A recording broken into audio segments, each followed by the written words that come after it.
नमस्कार दोस्तों। Daily news India 1.0 में आपका बहुत बहुत स्वागत है। दोस्तों, रुपया टूटता है तो उसके साथ साथ एक और चीज भी टूटती है। वो है आपका फॉरेन एक्सचेंज का भंडार, विदेशी मुद्रा का भंडार।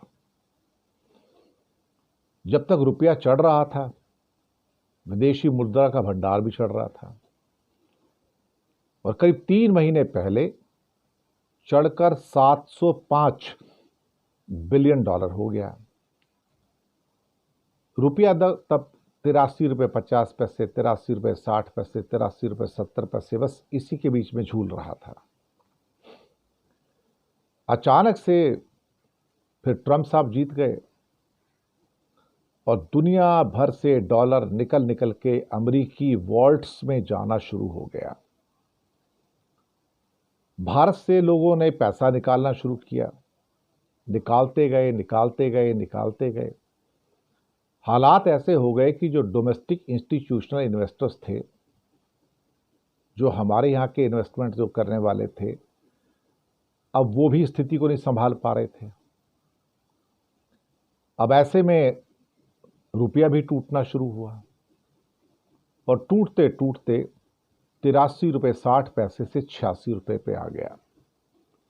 समझो ₹2.25 रुपया टूट गया। 3% रुपया टूटा। अब तो 3% भी क्रॉस कर गया है पिछले ऑलमोस्ट 3 महीने के अंदर। और उसके साथ ही जो $705 बिलियन का दुनिया का चौथा सबसे बड़ा रोबस्ट विदेशी मुद्रा का भंडार था, उस पे भी दरारें आनी शुरू हो गई। जैसे जैसे रुपया गिरना शुरू हुआ, वैसे वैसे रिजर्व बैंक ने मार्केट में रुपए को बचाने के लिए डॉलर को झोंकना शुरू किया, पर टूटता ही चला गया। अब ₹86 पे आ गया। 3 पैसे का मैं वो भी कल परसों पूरा हो जाएगा। लेकिन उससे बड़ी चिंता की बात यह थी कि $705 का जो विदेशी मुद्रा का भंडार था, वो घट के ऑलमोस्ट $635 बिलियन पे आ गया। समझो, यानी कि $70 बिलियन झोंक दिए रिजर्व बैंक ने रुपए को बचाने के लिए, और मिला क्या? बाबा जी का ठुल्लू। अब साहब $635 बिलियन में जब हमने देखा कि भाई क्या ये सारा इस्तेमाल किया जा सकता है, तो पता लगा भी सारा तो इस्तेमाल नहीं किया जा सकता। इसमें से करीब करीब 90-100 बिलियन का सोना और स्पेशल ड्राइंग राइट्स तो निकाल दो, वो तो इस्तेमाल ही नहीं होते। तो हम तो घट के ऑलमोस्ट ले दे के 535, 540, 545 के लेवल पर आ गए। अब ये स्थितियां बड़ी खतरनाक हैं।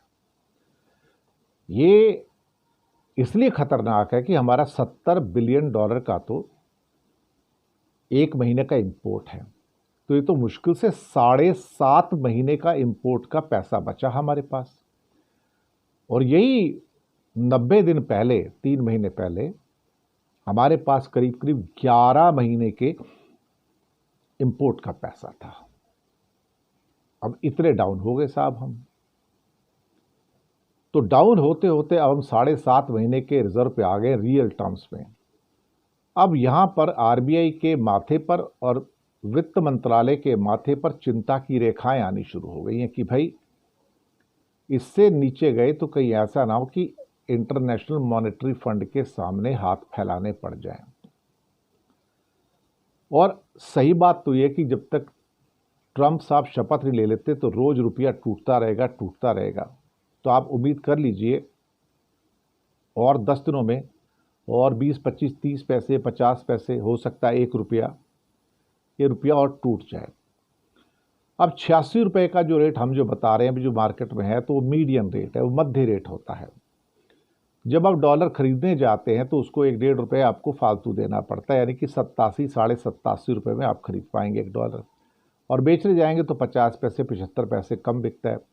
तो फिर यानी कि ₹85.25 में बिकेगा, क्योंकि ये मीडियम रेट होता है। अब यहां से चिंता की रेखाएं ये आ गई हैं कि 2 चीजें हो सकती हैं।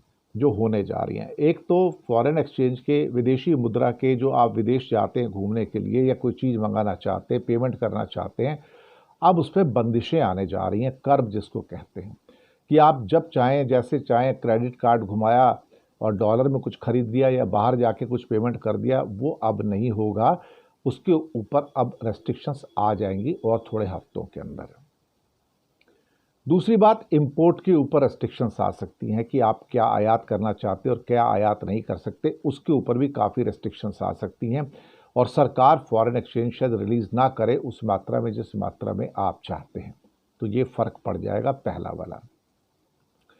दूसरा, इससे रुपया और कमज़ोर होगा और आपके जो आयात है वो और महंगा होगा, जिसके कारण चूँकि 25% जो आपका आयात है वो टोटल जीडीपी का 25% आपका आयात होता है, तो $3600 बिलियन में से $900 बिलियन आपका इंपोर्ट होता है, तो वो महंगा हो रहा है। पिछले 3 महीने में 3-4% महंगा हो गया, तो आपकी जेब के अंदर जो जेब कतरापन है वो तो चल ही रहा है ना। तो अब हमारा विदेशी मुद्रा का भंडार भी गिर रहा है, रुपए की कीमत भी गिर रही है। अब उसके साथ प्रधानमंत्री की इज्जत गिर रही है नहीं गिर रही, इसका फैसला आप कर लीजिए, उसके बारे में मैं क्या कहूँ। तो जो रेस्ट्रिक्शंस आएंगी वो अलग से आएंगी, तो उसके लिए भी आप तैयार रहिएगा।